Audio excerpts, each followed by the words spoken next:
बिस्मिल्लाहिमिनश्शैतानिर्रजीम बिस्मिल्लाहिर्रहमानिर्रहीम अस्सलामुअलैकुम रहमतुल्लाहि बरकातुहू रब्बी यस्सिर वला तुअस्सिर व तमिम बिल खैर। आज हम लेंगे रा से शुरू होने वाले अल्फाज व मायने। अब हम यहाँ देखेंगे आदमी को क्या कहते हैं। आदमी को कहते हैं, अब हम यहाँ देखेंगे आदमी को क्या कहते हैं। रजुलुन, रजुलुन यानी आदमी के लिए कहा गया है। रजुलुन आदमी को कहते हैं। अब हम इसके बाद देखेंगे क्या है।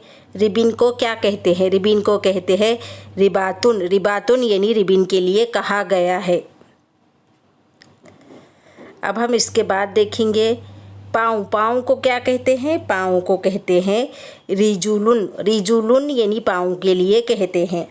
अब हम इसके बाद देखेंगे क्या है आखिरी पर सर, सर को क्या कहते हैं। रासुन, रासुन यानी सर के लिए कहा गया है। आज हम यहाँ तक ही लेंगे, इसके आगे के एपिसोड में हम आपको बाद में बताएंगे।